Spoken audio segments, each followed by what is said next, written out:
네, 경찰서입니다. 여기 사람이 죽었어요. 얼른 좀 와주세요. 사람이 죽었다고요. 예? 예. 지금 당장 출동하겠습니다. 서울 영등포구의 한 건물 옥상에서 건물주이던 유모 씨가 누군가로부터 잔인하게 살해당한 채 발견되는 사건이 발생했습니다. 유 씨는 영등포 일대에서 40여 년 넘게 영향력을 행사해온 자산가였죠. 도대체 누가 이런 범행을 저질렀던 걸까요? 당신을 살인 혐의로 긴급 체포합니다. 당신은 변호인을 선임할 수 있으며. 이거 나요. 이거 나. 가만히 있어! 도대체 왜 80 넘은 어르신한테 그런 거야? 나를 무시하잖아요. 옛날부터 그랬어요. 그 사람이 내 일도 뺏고 내 돈도 빼앗을 거라 그랬어요. 나쁜 사람이란 말이에요. 뭐야? 평소 자신을 무시해 범행을 저질렀다는 김 씨의 말. 하지만 경찰이 보기엔 뭔가 석연치 않은 구석이 있는 듯 했죠. 그렇게 김 씨의 주변인들을 조사하며 수사를 이어가던 가운데 뭔가 이상한 단서가 하나 포착됐습니다. 이게 뭐야? 뭔데 그래? 이거 그 건물주 살해한 그 인간이 일하던 모텔 CCTV거든. 근데 이거 참 이상하네. 뭔데 그래? 뭐가 이상한데? 아니 이거 보라고. 범행을 저지른 사람은 김 씨인데 왜 이 모텔 주인이 CCTV도 삭제하고 바닥에 묻은 피도 닦고 그러냐고. 그냥 청소하는 거 아니야? 이 사람아, 사건 한두 번 하나? 냄새가 나잖아. 냄새가. 가족도 아니면서 알바생이 살인한 흔적을 왜 주인이 지우냐고. 걸리면 증거인멸 의심받을 거 뻔한데 우리한테 말했어야 하는 거 아니야? 그러게. 그러고 보니까 이상하네. 유 씨를 살해한 혐의로 긴급 체포된 김 씨는 사망한 유 씨의 건물 바로 옆 모텔에서 일하던 관리인이었습니다. 그런데 김 씨가 일하던 모텔의 주인인 조 씨가 마치 김 씨의 범행을 숨기려는 듯한 행동을 한 것이 경찰 수사 과정에서 드러난 것이죠. 도대체 이 모텔 주인은 왜 살인 혐의를 받는 김 씨를 도우려 했을까요? 선생님, 이거 증거인멸입니다. 아세요? 그게 그 가족 같은 사람이라. 그리고 이 피는 그 손님이 흘린 코피인 줄 알았죠. 이걸 안 지우는 게 이상한 거 아닙니까? 과연 이 사건의 진실은 뭐였을까요? 오늘 사건 엑스파일에서 이 사건 자세히 살펴보겠습니다.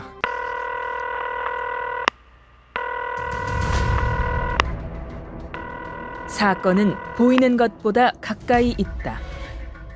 이원화 변호사의 사건 엑스파일. 안녕하세요. 사건 엑스파일 이원화입니다. 오늘도 로엘 법무법인 김현준 변호사와 함께합니다. 변호사님 어서 오세요. 네, 안녕하세요. 김현준입니다. 오늘 소개해드릴 이 사건이요. 2023년 말에 발생했더라고요. 네. 그렇게 오래된 일도 아닌 건데 도대체 어떻게 이런 일이 있을 수 있는 건지 도통 이해하기 힘들다 싶은데 차근히 하나씩 살펴볼까요? 네. 서울 영등포구 한 건물 옥상에서 사람이 사망했다는 신고가 들어와서 경찰이 출동했습니다. 사망자는 80대 남성 유 씨로 사건이 발생했던 건물을 포함해서 그 일대 건물이나 토지, 아파트 등의 부동산 수건을 보유한 자산가였다고 합니다. 그 사건이 발생한 그 유 씨 소유 건물도 영등포역 인근 대로변에 있는 큰 규모, 시세로 따져도 이제 100억이 넘어가는 그런 건물이었다고 하거든요. 건물주라고 하니까 혹시 돈을 노린 범행 아니었을까라는 생각부터 들긴 하거든요. 네, 아무래도 피해자에 대한 정보를 어느 정도 알고 있는 사람이라면 그런 것이 이제 범행 동기로서 작용했을 수도 있겠다 이런 생각이 들거든요. 다만 금전을 노린 우발적 범행이 아닐까라는 부분 말씀 주셨는데 경제적인 동기에 기반했다기에는 그 범행 방법이 매우 잔혹한 측면이 있어서 쉽게 단정 지을 수는 없었습니다. 그 수사 결과 이제 최초 용의자로 지목된 사람은 그 피해자가 소유한 건물 인근에 위치한 모텔에서 건물 관리인 또는 주차 관리인으로 근무했던 30대 김 씨이거든요. 역시 피해자와 처음 보는 사이는 아니었습니다. 네, 특기할 만한 점이라면 이 김 씨는 상당한 수준의 좀 직접 장애를 겪고 있는 것으로 드러났습니다. 정신적인 능력을 봤을 때 이제 초등학교 고학년 정도를 전후한 그런 수준이라고 알려졌거든요. 체포는 바로 됐나요? 아니요. 용의자 김 씨는 이제 사건 현장에서 곧바로 검거된 것은 아니었고요. 이건 나중에 확인되는 거지만 이제 범행 직후에 태연하게 자신이 일하는 모텔로 돌아와서 이제 씻고 옷을 갈아입고 이런 그 범행 현장이랑 뭐 모텔 뭐 주차장을 반복해서 이제 오가는 그런 동선을 보이기도 하고 네네. 나중에 도피하려는 움직임을 보이기도 했거든요. 아, 이제 사건 당일날 오후에 용산역으로 가거든요. 영등포에서 용산역이면은 뭐 1호선 타면 바로 갈 수 그렇죠. 있고 네. 강릉행 KTX를 탑승해서 도주를 시도했던 것으로 확인됩니다. 네. 하지만 결국 이제 손바닥 아니었던 게 도주 4시간 만에 이제 밤 9시 32분경 이제 공조를 한 수사기관들에 의해서 강릉역 역사 앞에서 이제 긴급 체포가 됐습니다. 잡힌 다음에는 뭐라고 했을지 궁금한데 본인이 죽였다 인정은 했나요? 네. 이제 김 씨는 이제 긴급 체포가 되고 경찰 수사 과정에서 범행 자체는 자백을 했습니다. 왜 그랬답니까? 어떻게 보면 백주대낮에 이제 80대 이제 노인을 어떻게 보면 되게 잔인한 방법으로 살해를 했잖아요. 그 그렇죠. 동기를 추궁하니까 그냥 피해자에게 평소 무시를 당했다. 이런 답변이 나왔다고 하거든요. 도대체 둘 관계가 어땠길래 생전에 뭐 얼마나 무시를 당했길래 사람을 죽일 정도였나 언뜻 이해가 되지는 않습니다. 네, 그렇죠. 제 입장에서도 뭐 선뜻 이해가 되지는 않는 부분인데요. 근데 이제 경찰이 그 범인 용의자와 이제 피해자의 주변 인물들을 이제 참고인으로 조사하던 중에 김 씨가 일하는 모텔 주인인 조모 씨, 그러니까 김 씨 입장에서는 고용주죠. 조 씨에게서 수상한 정황을 발견하게 됩니다. 어떤 점이 수상했다는 건가요? 범행 직후에 이제 김 씨 동선 말씀드린 거 그렇죠. 기억나시죠? 네. 살해한 다음에 이제 사건 발생한 건물 이제 근처에 일하는 자신이 일하는 모텔로 다시 돌아와서 이제 뭐 옷도 갈아입고 했다고 말씀드렸잖아요. 그렇죠. 그런 과정에서 특히 이제 모텔에 뭐 혈흔 같은 것이 생기지가 않을 수가 없는데 이게 거의 다 지워지거나 사라졌던 겁니다. 그리고 나아가서 그게 다가 아니라 김 씨가 이렇게 이동한 동선은 분명히 모텔에 설치된 CCTV에도 이제 포착이 됐을 텐데 이 구간 CCTV 영상이 다 삭제가 된 겁니다. 이러한 일을 할 수 있는 사람이 과연 누구였을까요? 그러니까 굉장히 한정돼 있잖아요. 그래서 그렇죠. 김 씨의 고용주인 그 모텔 운영자 조 씨 또한 그 관련 증거를 인멸한 것으로 보여서 김 씨와 마찬가지로 그날 밤에 긴급 체포가 됩니다. 방금 이야기해 주신 조 씨가 살인을 저지른 김 씨의 고용주였다고 해주셨잖아요. 네.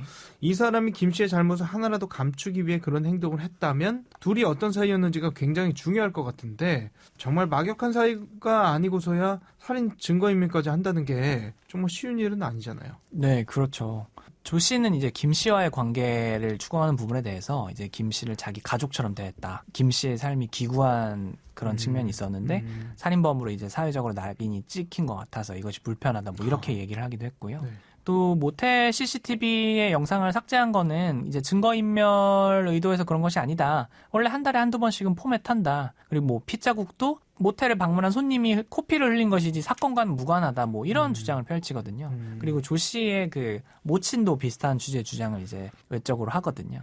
김 씨가 말한 것처럼 정말 기가 막히게 타이밍이 맞았을 수도 있겠습니다만 썩 개운치 않은 것 같거든요. 네. 이제 추가 조사를 통해 확인됐던 이제 주변 진술이나 아니면은 뭐 이런 부분을 토대로 보면 그 조 씨와 이제 김 씨의 사이는 가족이라기보다는 오히려 수직적인 주종 관계에 더 가까워 보였습니다. 아, 주종관계처럼 보였다? 네. 석연치 않은 점들이 많이 있었던 것이죠. 네. 김 씨가 앞서서 이제 지적장애인이었다는 것은 말씀드렸죠. 이 사람이 이제 가정폭력에 시달리다가 이제 집을 나왔고 그 영등포역 쪽방촌 인근에서 이제 배회하다가 조 씨를 우연히 마주쳤다고 합니다. 그때가 이제 2019년 5월경이고요. 조 씨는 이런 갈 곳 없는 김 씨에게 이제 숙식을 제공하고 이제 내가 아빠로서 형으로서 이제 위하는 사람이다라는 식으로 김 씨로 하여금 전적으로 자신을 따르게 한 것으로 보입니다.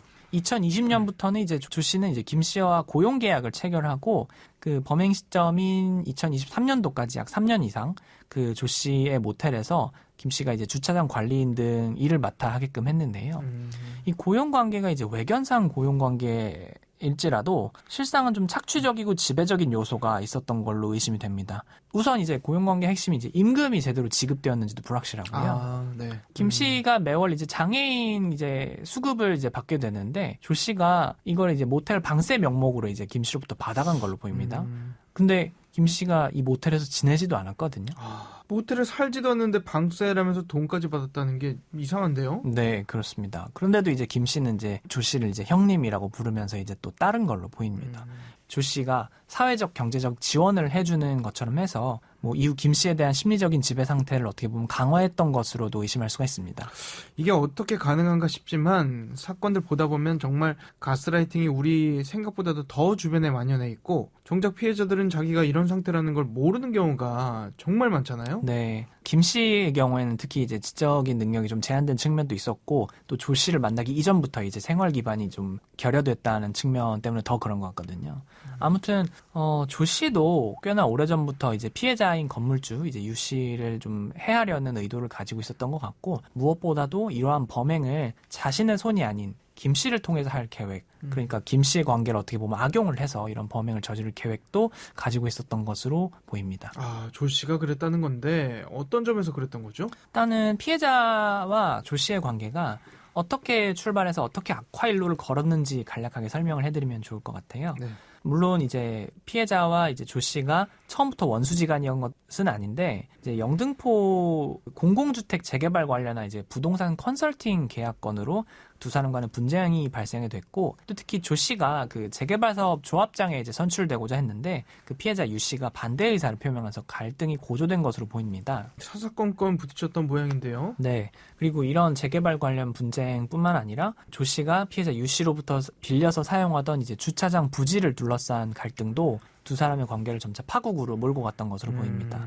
그 재개발 문제가 이미 있었기 때문에 사이가 틀어지잖아요. 그렇죠. 그러니까 조 씨가 그런 주차장 사용료 지급을 장기간 거부했다고 하고요. 피해자 입장에서는 사건 발생 이제 3개월 전 시점에 주차장 이제 사용 계약 해지를 통보하고 그로부터 한 달 뒤에는 이제 명도 소송을 제기하는 일도 있었다고 확인이 됩니다. 소송까지 오갈 정도였다고 하니 정말 둘 사이가 악화될 대로 악화된 상태였던 것 같은데 그래서 자신의 계획을 막아서는 유 씨를 살해해야겠다. 마음 먹었던 걸로 보이네요. 네, 그렇죠. 전혀 이제 우발적인 사례와는 이제 완전 궤가 다르게 된 거죠. 그렇죠.